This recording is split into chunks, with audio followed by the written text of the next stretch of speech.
Good afternoon, everyone, and welcome to our second installment of the Adult Task Force webinar series. My name is Amethyst Johnson, and I am the Manager of Information and Referral Services here at the TAA.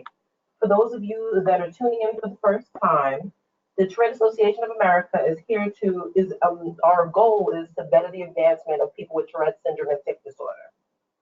And how we do that is, we spread awareness through advancing research and providing ongoing support through our nationwide Centers of Excellence, our chapters, and support groups.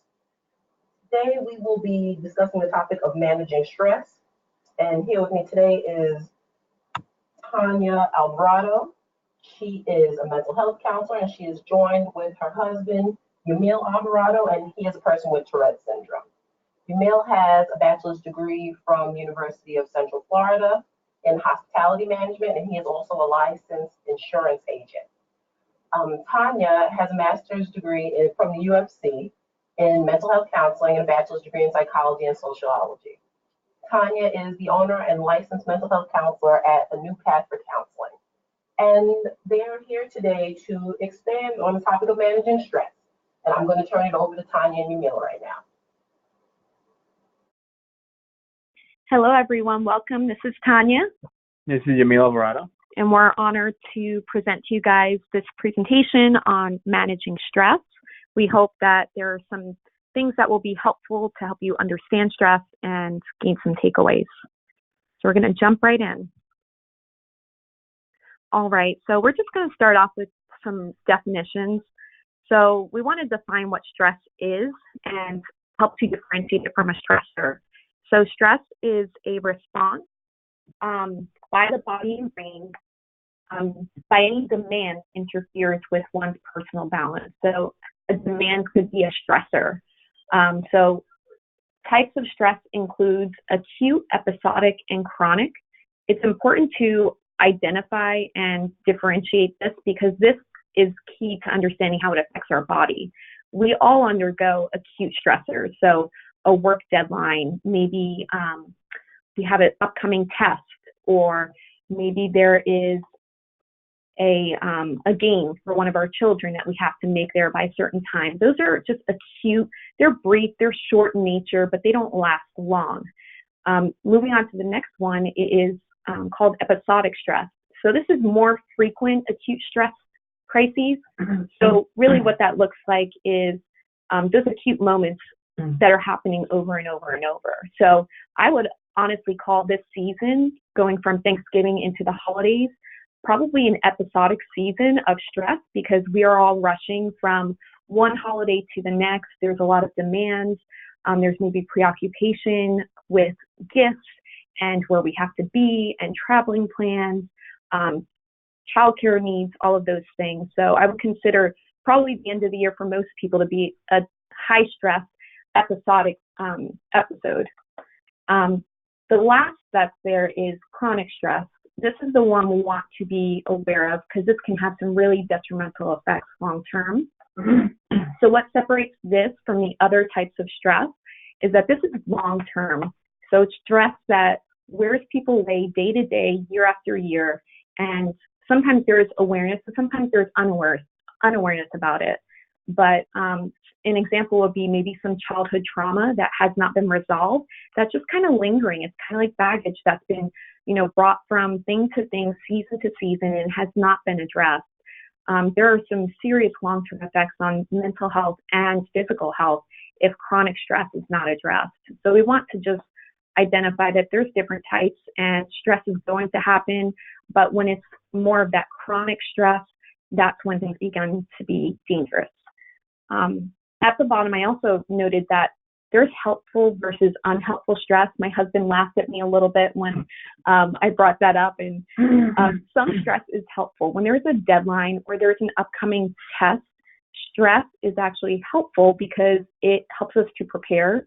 It helps us to maybe dedicate more time. It helps us to, achieve a goal. And that's what I would call helpful stress.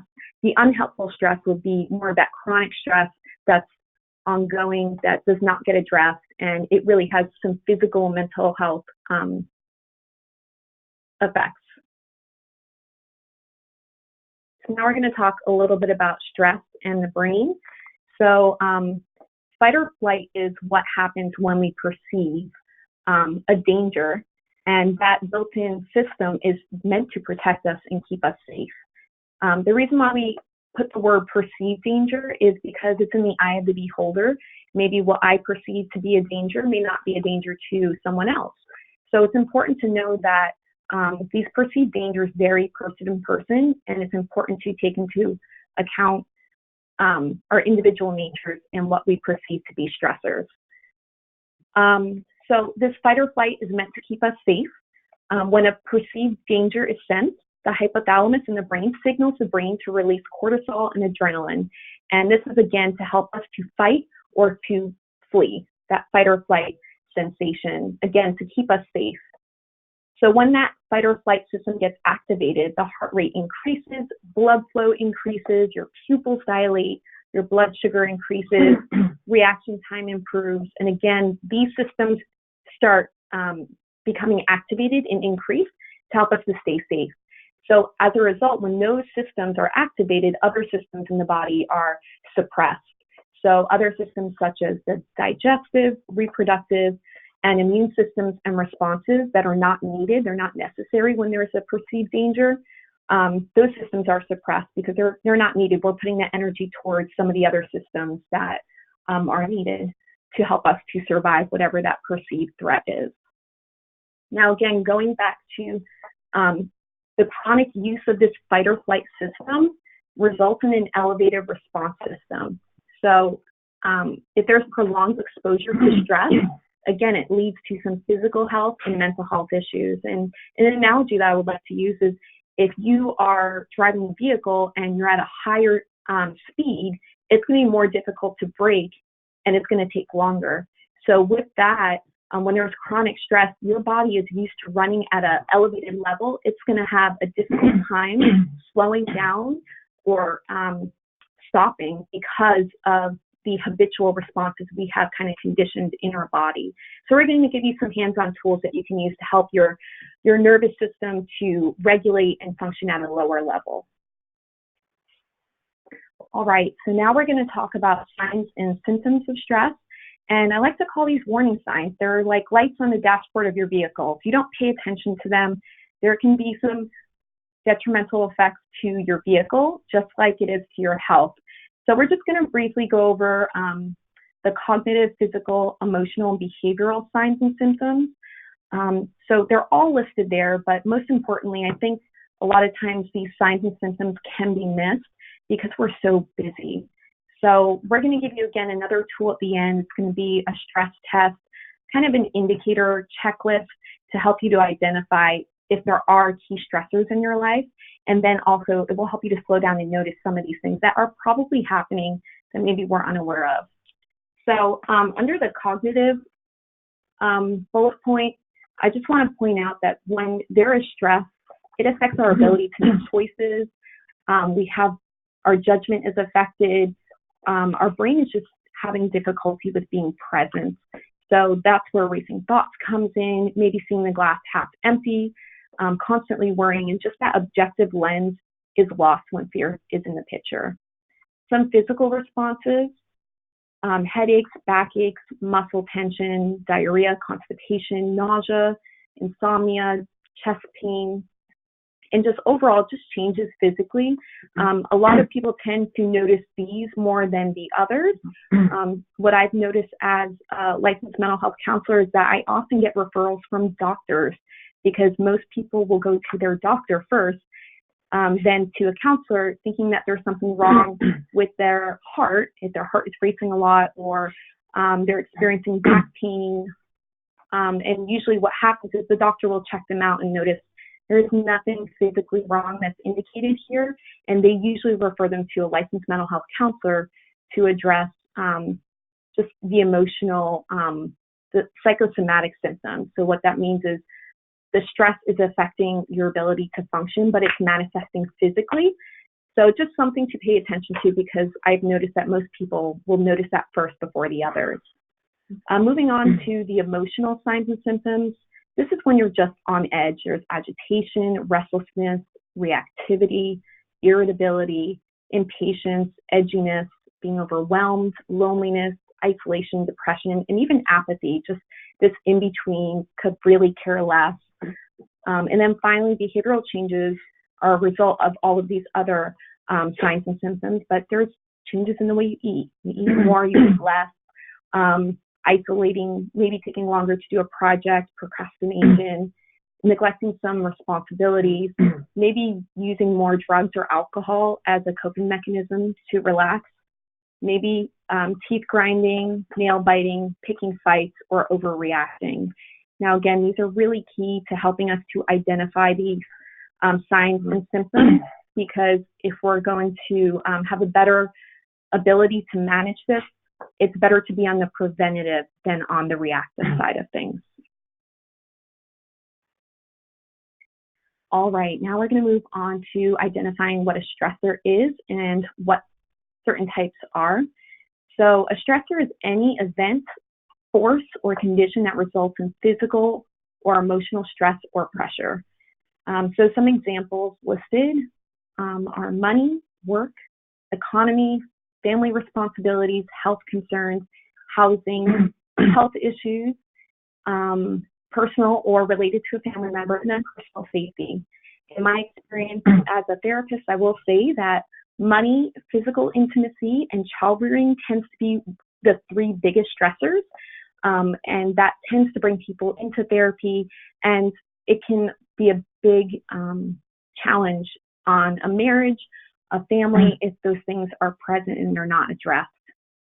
The effects of some of this chronic stress, I thought this was remarkable when doing some of my research. Although I had noticed, seeing the number made it even more concrete, 60 to 90% of illness is stress related.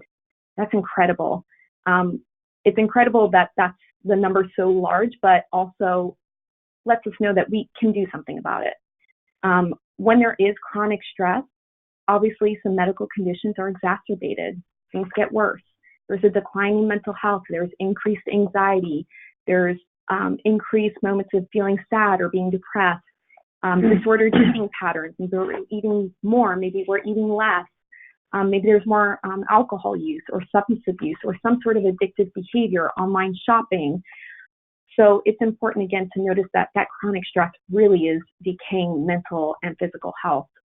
And then finally, severe stress can result in trauma, heart conditions, obesity, burnout, and these are things we all want to prevent. Okay, so this is where we definitely want to maybe take out some notepad and a pen to take some notes. So this is the application piece. These are some takeaways that you can practice at home with your children. We're going to talk about these coping skills. So let's define that first. So coping skills is an action or series of actions or a thought process used in meeting these stressful or unpleasant situations and modifying one's reaction to that situation. So an analogy that I like to use with a lot of my clients is we're teaching you how to ride the wave. We cannot control the waves that come, but we can control how we ride them out. So we're going to give you some of these coping skills to help you to ride out the waves of stress, and again, to help you to function at just a more balanced level. So first and foremost, the most basic coping skill would be deep breathing. So I practice this in session with my clients doing the 3-3-3. So that means you breathe in through your nose for 3 counts, hold it in your belly for 3 counts, and then you push out through your mouth for 3 counts. Now, this is kind of old school, but we have technology that helps us. So I know a lot of you guys that are listening probably have smartwatches. Most of your smartwatches have a tool that helps you to deep breathe. So I just encourage you to set that up multiple times a day, maybe even during times where you anticipate high stress, just to help your brain to regulate. And that would be really helpful, again, to keep this at bay and be proactive versus reactive. Moving on to the next tool, progressive muscle relaxation basically is the process of tensing up particular parts of your body and then releasing them. And in that release is when stress is actually being released as well. So an example would be, I would encourage all the listeners right now to just envision a lemon, and I encourage you to visualize you biting into that lemon and making that sour face and holding that for maybe 10 seconds. And then release. And just notice how you're feeling the tension release in your body and you're feeling more relaxed. That's an example of the progressive muscle relaxation. Now you can go ahead and do that in your fist as well. If you tend to maybe hold a lot of tension in your fist, you can actually clench your fist, hold it real tight, not straining yourself, for about 10 seconds. And now release. And again, just notice that. So that's an example of progressive muscle relaxation. If we have more time, I will go through and do the whole body head to toe. Typically, that's what I do in session with my clients. But for time's sake, want to keep this brief. But you can do that process throughout each portion of the body in different localized places in order to help you to relieve stress. I just encourage you, if there's a certain part of your body that you tend to carry stress most, maybe identify that and target that specific muscle group. All right, so we're going to move on to the next tool. This is one of my favorites. It's called Calm Space. This is a tool from EMDR, the type of therapy that I do, but I teach it to all of my clients because it's super helpful and it's applicable. You can use it anywhere. You don't need any tools.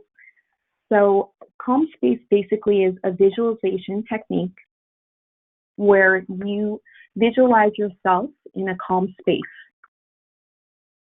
So in this space, what you do is we usually encourage it to be in nature, for it to be neutral, doesn't have any maybe connections to family or work or children, maybe a place you want to visit.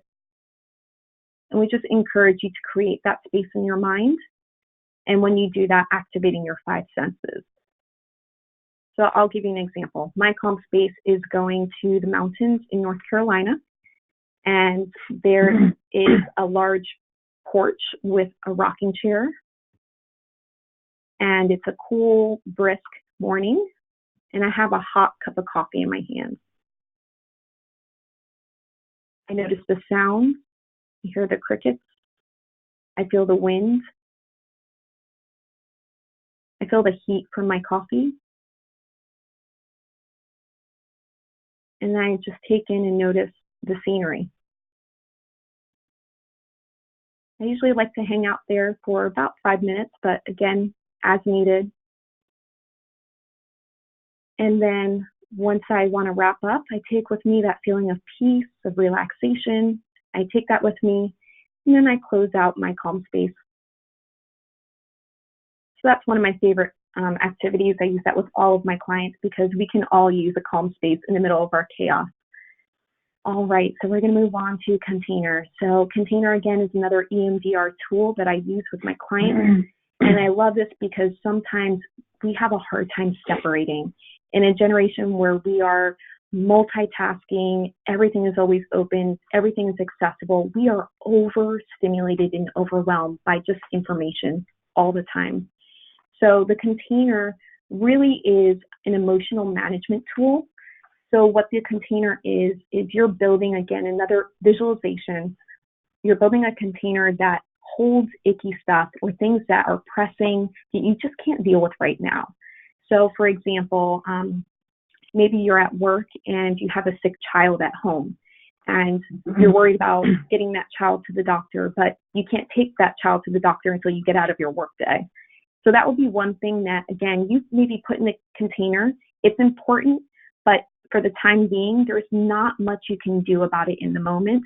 So we're choosing to actually put that stressor inside the Container for safekeeping until you're ready to take it back out. So a couple of things when I teach my clients how to use the Container, there's just 3 simple criteria. The first thing is this Container needs to have an indoor, it needs to have an outdoor. They need to be separate. It needs to be super comfy inside, so those icky things that are bothering you, they'll want to hang out in there. And then the third thing is this Container needs to be strong. So I have had clients tell me that they want to use a dumpster, and the dumpster is a visualization. They open the dumpster, put some of their stressors inside, and then once they're able to separate from it, again, that's helping your nervous system to just function at a lower level and release. So that's a really great tool, and I encourage you to use that. I think that that's been maybe one of the most beneficial tools that my clients have reported. Moving on to the next tool. The next tool is a grounding skill, and really this is just teaching your brain and your body to just be present. So with a grounding skill, it's helping you to cognitively focus on the here and now, and then also helping your body to acclimate to your environment. So this grounding skill is called 5, 4, 3, 2, 1. And with this skill, each number corresponds with one of your 5 senses. So 5 would be what you see around you. And then I would encourage you to look around and be as descriptive as possible when naming objects. Talk about texture, talk about it being shiny, it being rough. And then you would go around and name 5 things. Number 4 would be things that you're touching. Now, it's very important to make sure when you're talking about touch or feeling that it's not emotional, it's physical.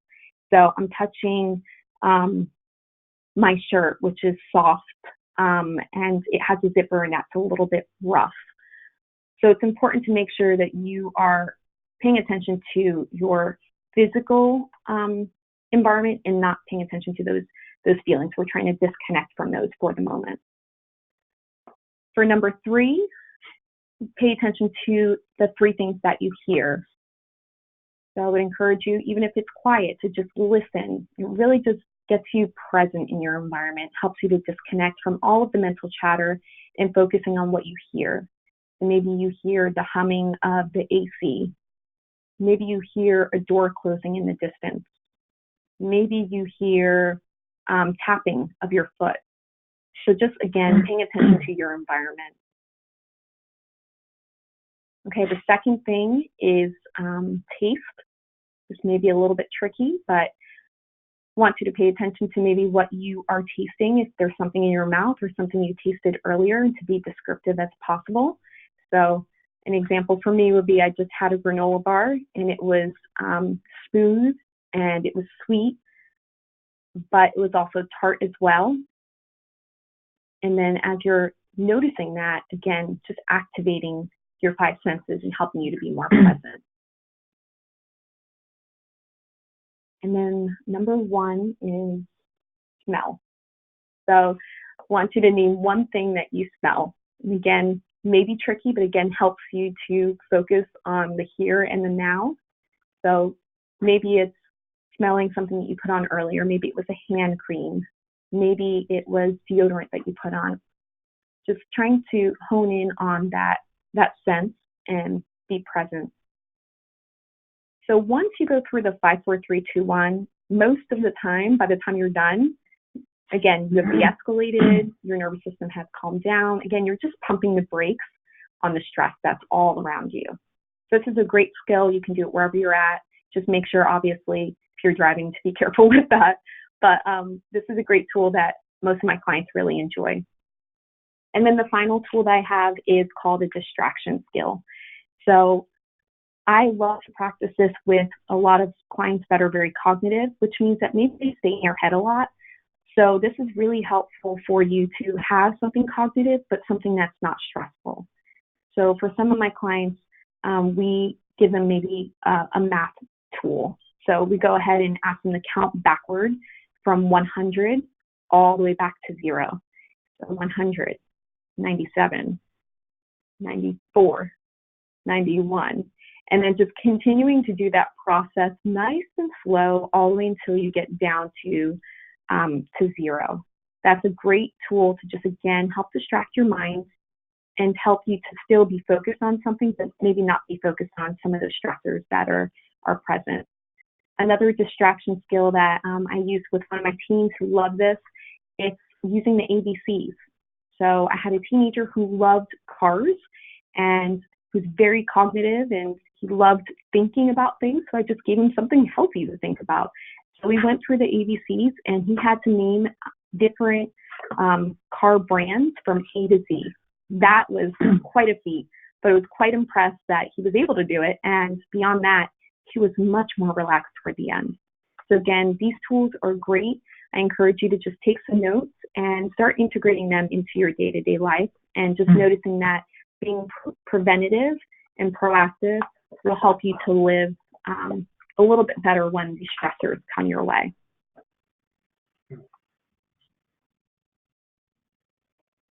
Okay, and then I also have some other tools. So some things that I teach my clients that I thought will be helpful for this presentation is just teaching you about boundaries. Boundaries are limits that can, that's a limit that you can set on what you will accept of another person's words or actions. But there's also, boundaries are meant to keep the good in and keep the bad out. So a boundary, I'll use the example of a fence around your yard. Those are property lines, and boundaries are property lines that help indicate what is mine and what is yours. There are different types of property lines or boundaries. There's material, there's physical, mental, emotional, sexual, spiritual, and even time boundaries. A lot of times, I think stress can be preventative if we are very careful with what we are saying yes to and what we are saying no to. So for example, with the holidays, maybe it's saying I can go to X amount of holiday parties because I know that, you know, if I overcommit myself, I'm going to be more stressed, and it's going to really affect my ability to enjoy the season, enjoy my family. So it's really important to go to, especially the holiday season, just being able to note what are your boundaries. Some other types of boundaries, maybe material boundaries. Maybe you let someone borrow something. It's important that you give a boundary of what you're allowing, as far as you can borrow this for this amount of time, or I need this back for that. Just being able to define that if someone is borrowing something.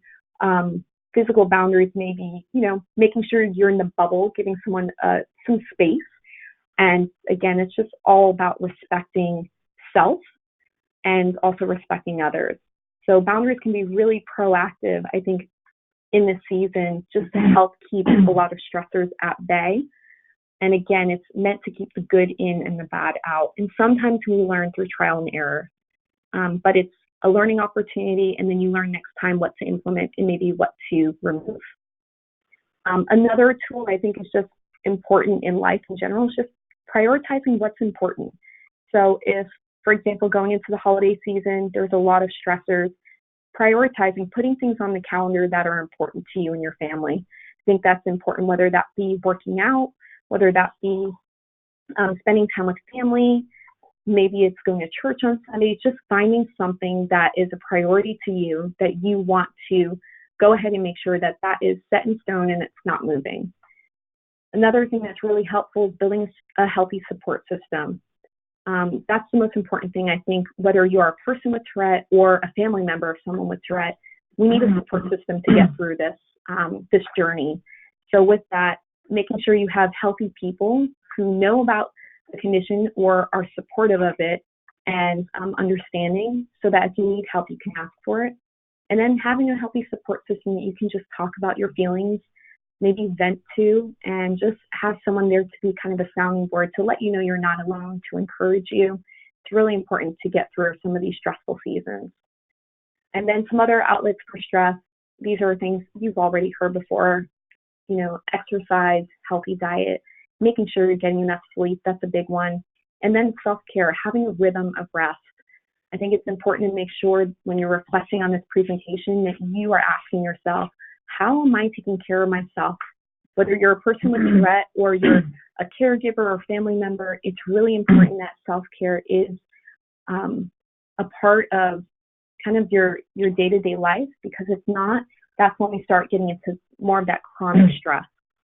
So a rhythm of rest may be picking a day during the week where you can reset or recharge so that you can be replenished for the upcoming week or weeks to come. And then again, the last point there is just practicing mindfulness. Mindfulness is just the practice of being still. It could be you being present in the quiet. It could be you taking a mindful walk and again, just noticing your five senses. It's really important to take some time to just practice being still and being mindful. And that will, again, these are tools that will help you to manage some of those stressors and those high stress seasons. All right, I'm going to turn it over to Yamil. Awesome. Well, thank you, Tanya. My name is Yamil, as we were presented in the beginning, and a little bit about my journey with Tourette. So I started noticing tics about probably first memory I have was 5 years old, but I went undiagnosed probably until my young adult life to know that I have Tourette's, and some people they pointed out, and I just kind of knew kind of what it was, just wasn't sure. So I lived a lot of years of my life with uncertainty and just kind of feeling left out and not knowing what was going on with me or how things were affecting me with the disorder that I was born. So one of the things that I do appreciate about all the research and the tools, even how the brain works and how stress affects the brain, is that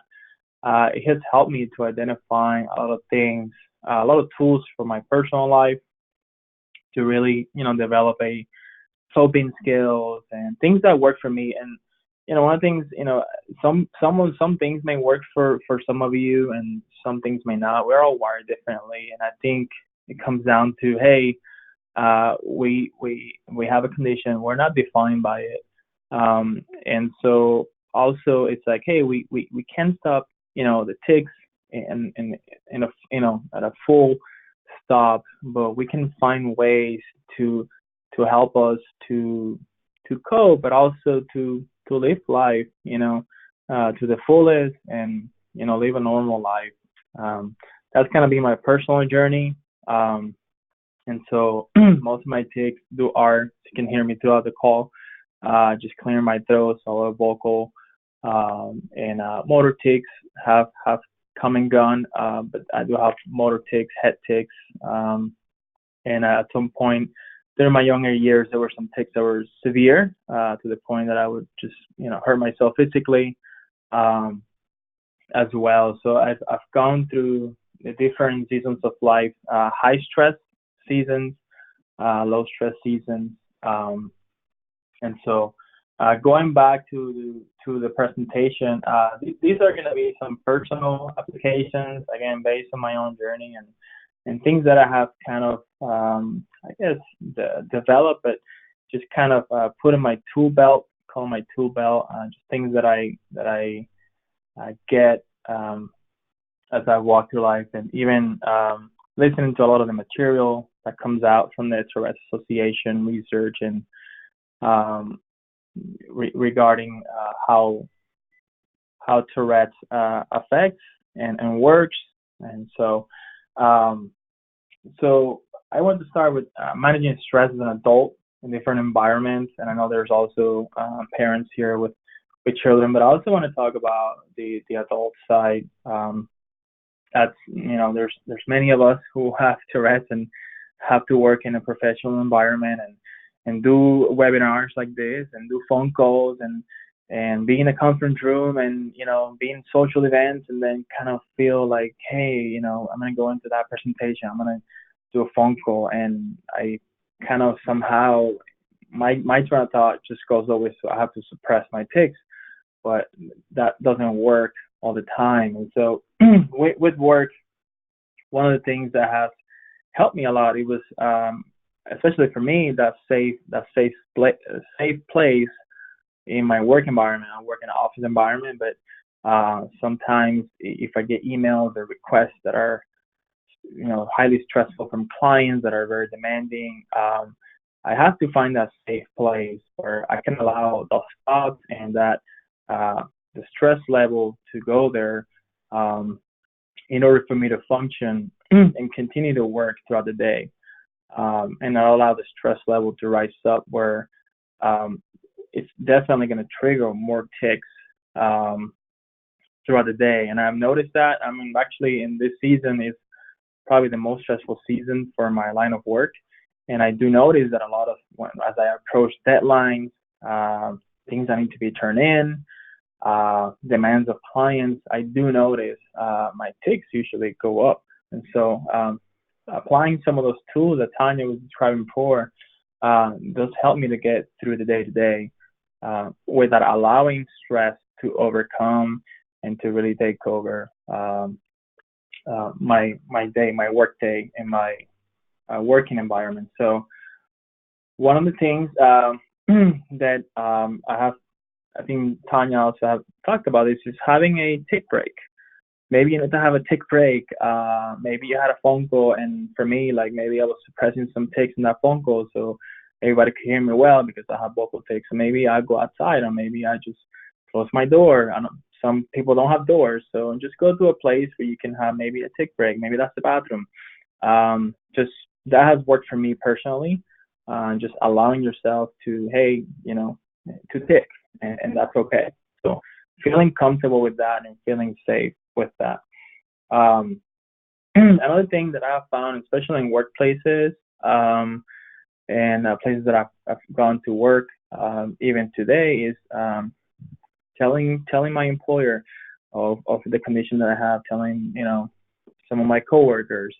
I feel like that has kind of been a release to give me a lot of peace, and also create a safe environment around me. People that understand my condition, people that know that what I have, and they're not wondering, what's going on. And so that has helped me personally to release some of the stress of people. They wondering what do I have, and well, this is what I have, and just letting them know what's going on. So social events, in this one for me, I think it still affects me, but I think it affected me at a younger age too. And so just going to a party, going to a social event, going to a gala or an award ceremony, whatever, and that people are going to be looking at you, and that for me was stressful. It was stressing me out before I even got in. So even in those moments, again, finding a safe place, using those coping skills to really be in the moment and not allow the stress to really define you in the moment, and even cause you to miss out on important times of your life that you can actually enjoy.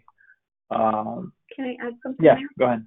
So I just wanted to add something with being in social environments. I remember there was one time that I like to be up front and close, like if there's some kind of event or a concert. It was really helpful for my husband. He had told me that it was really helpful for him to have a seat in the back where he felt like he wasn't being watched and he wasn't being observed as much. And again, he was close to an exit. Just having that safety net, I guess you would say, managing the environment as best you can. It's not always possible, but I think that was something that helped me, just again, as a family member, just to help understand and take into consideration the environment. And I think that I have also noticed with clients that they've said that if they're in school, having a seat maybe toward the back or toward the exit, it just helps them to feel a little bit safer, knowing that they're not causing as much disruption. And again, if there is ticks, it's not in the front of the classroom or the front of an event. So just something that may be helpful. Yeah, that's good. Thank you. The next one was at home. And so this for me could be finding a place where I can relax at home, whether that's outside on the deck or the yard, in the garage, or going for a run, somewhere in a home or near your home where you can find some place to relax. Sometimes we have a newborn, a 6-month-old, and I don't want to wake him up, and so sometimes I maybe go to a specific room, or I go outside and put some music and just try to find that place of relaxation within your home. And so just again finding that place where you feel safe within your home. If you feel like stress it's like triggering more tics and things like that. So The next one is parenting. So I'm sure we have a lot of parents in the line with children, and maybe you're a parent yourself and you have Tourette syndrome. And so for me, parenting, as much as a blessing it's been to my life, sometimes it adds stress to myself, and I'm sure to my wife as well, and to a lot of us, as you all know. Having two, we have a 6-month-old and a 3-year-old, and so having to, go from work to home and parent the two, definitely it's a trigger for stress. Having to take care of him and cook and do laundry and clean the mess, all the stuff. And one thing that I've to my wife, and for me, I've always kind of thought, Tourette's doesn't define myself, but it still takes energy out of my body in a day-to-day, and I'm sure a lot of you feel that way. And so it takes a little bit more effort for me to do all those things, because I am also finding energy to channel tics and to finding coping skills. So, and also identifying stressors that trigger tics or the comorbid conditions. So actually, looking here at a statistic from the Tourette Association of America, an estimated 86 of people with Tourette syndrome have a co-occurring conditions such as ADHD, OCD, or anxiety. So actually finding those other stressors or comorbidity that is related to Tourette's that will also add to stressors in your life. So like OCD and anxiety. I myself actually have OCD as well. So I think sometimes even seeing things dirty or things disorganized can cause stress in my life. So I also have to know and be aware of that in different environments as well.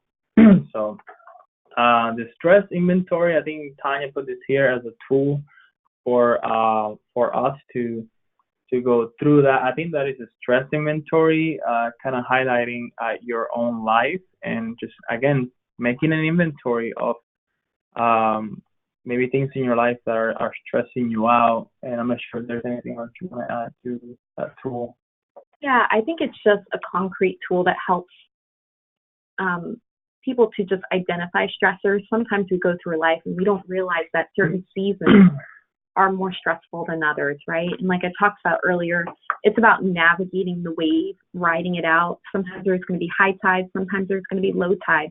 But I think this tool will be helpful to help you to identify what season you're in, and then also to help you to identify and validate, hey, having a baby, a newborn is a stressful time. The death of a loved one, that's a stressful time. There being a change in financial income because maybe a partner or spouse has lost their job. Those are high stress, high tide seasons. And it just helps us to concretely identify those. And then also at the end, it gives you a rating. So it helps you to identify your stress level. So I just thought it was a helpful tool, just concrete, to help you to identify where you're at. Yeah, that's good. Then the next point, which is being really helpful to myself, is really developing a support system, whether you're an adult with Tourette's or a parent with a child with Tourette's. Like Tanya said earlier, just really being wise and mindful of the people that you're surrounding yourself with, whether that's friends or colleagues or peers, and really finding safe people that really understand, that are empathetic, that really are for your child or for yourself, and that really are supportive. And so that's huge, been huge for my life, to find people that are supportive to myself, and yeah, help me to walk through this journey. I couldn't do it without others, especially your own family. I know sometimes the family dynamics for everybody may be different, and maybe that's a friend, and that just works just as well. And I think the healthy outlets have also helped me to manage stress and kind of use it almost as a coping skill or mechanism for tics, and whether that's exercise or finding a hobby, whether it's inside or outside, or maybe watching a TV show. Everybody is different, but I just say, finding that outlet for yourself that applies to how your brain and how your personality is wired, to really help you channel out a lot of that energy that you have throughout the day. Again, this is not about stopping the tics, but just helping us to redirect that energy in our environment.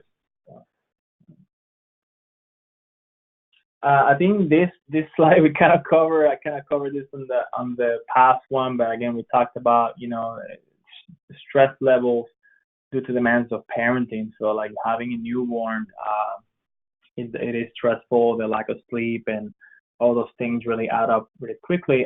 Growth spurts and changes in behavior. So having a newborn, of course, going through the growth spurts, having a 3-year-old, and now he's finding his own voice and personality, and he's challenging, our authority and things like that. So that definitely adds a lot of stress to parenting, and whether you're a parent with Tourette's or you're a parent of a child with Tourette's, I think still applies to both. Conditions, illnesses, disabilities, impairments, even a child with Tourette's. For some of the parents, it is stressful and it is challenging. And so you just acknowledging that and being aware of that. Changes in daycare, school, environments that bring stability to a child. Those things as a parent, for myself, that I have Tourette's, are stressful because they're changes. They require us to research and to make a decision and bring change to our lives. So, and with that decision making, sometimes that can be stressful as well. And so, something that I just want to point out before we move on is I think parenting is challenging no matter whether you have Tourette's or not. But I think if you are in, a two-person child rearing relationship, like a spouse, if you have someone tapping in and tapping out, I think has been really helpful for our families. If we're noticing that our stress is increasing and maybe there's going to be an explosion, I think maybe tapping out and letting the other spouse handle that from there, I think is really helpful. And then giving the person, whoever's, ready to explode, giving them the opportunity to de-escalate in a certain part of the house will be helpful. And then as far as parenting, some other things that will be helpful is just, I think Yamil brought it up, is stability, asking for help, having consistency in some childcare or school environments. I think that gives a lot of normalcy to a child and a parent, just knowing that, hey, these are set times when these things are going to be consistent, these things are controlled, whereas some other things, we'll have to deal with the changes and the things that may happen moment to moment.